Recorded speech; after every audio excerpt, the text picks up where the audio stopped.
The typical trend in American politics would have us believe that when it comes to elections, the Democrats dominate the Hispanic vote.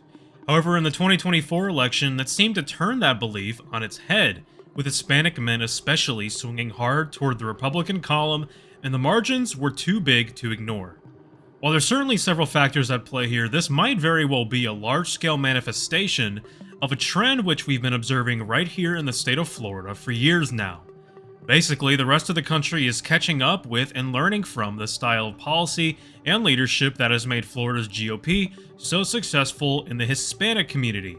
This is how Florida Republicans won the Hispanic vote and how that might forecast future voting trends among the Hispanic population across the country. Right off the bat, it's probably worth noting that Florida's Hispanic population has a unique diversity to it, with large numbers of Cubans, Puerto Ricans, Venezuelans, Nicaraguans, and Colombians, all with their own stories for what brought them to America.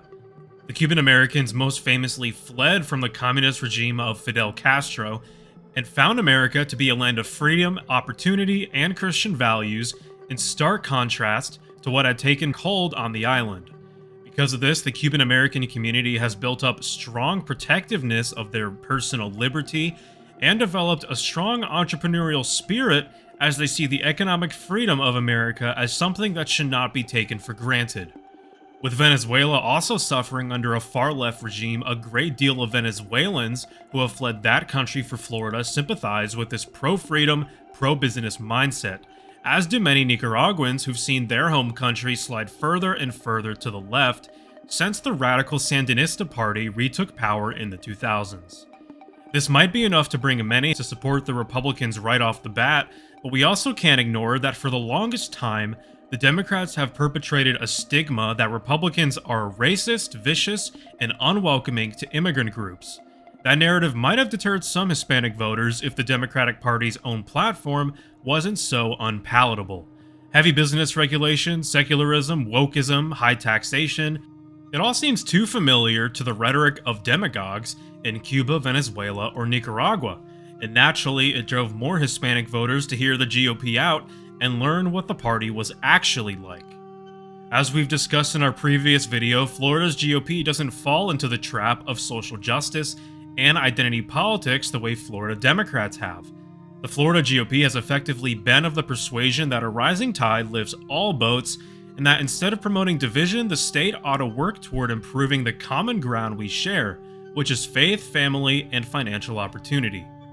Now, looking at the profile of Hispanic Americans across the country, not all have the same background and story as those who came to Florida specifically.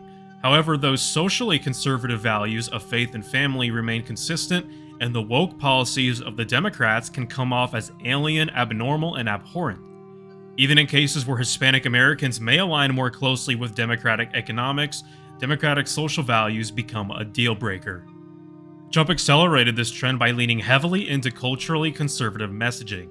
He didn't sound like a cautious Beltway Republican, he sounded blunt, patriotic, and unapologetic. That played well in Hispanic-heavy communities that value family, nationalism, and religion.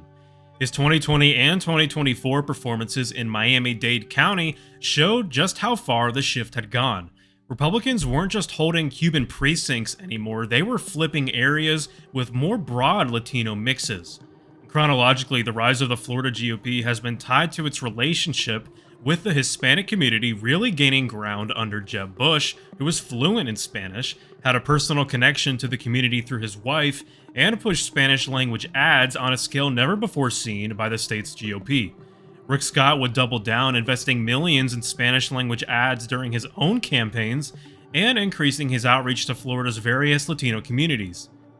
Together, Bush and Scott took the party from only focusing on an anti-communist Cuban base to building a platform with wide appeal and natural overlap with the interests of a majority of the Hispanic community without the pandering seen on the Democratic side.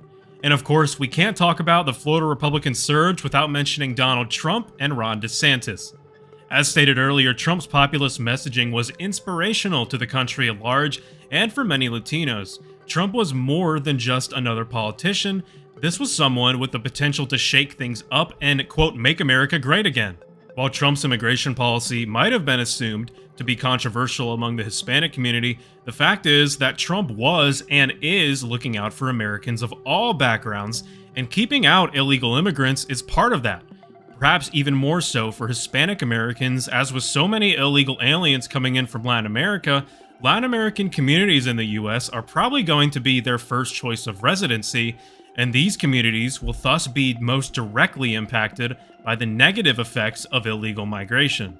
Trump's strongman persona and promise of law and order may have been off-putting to some Latino voters at the start, but as time went on and as Trump's intentions and message became clearer, these became assets for Trump and a key reason why his support among Latino voters grew. Ron DeSantis in turn cemented the Florida GOP's reputation for action-oriented governance. He's delivered on issues like school choice, parental rights, economic freedom, and public safety, policies that appeal across Florida's Hispanic communities. These are issues that directly affect families' day-to-day lives, and in Florida, that kind of practical governance matters more than an abstract ideology.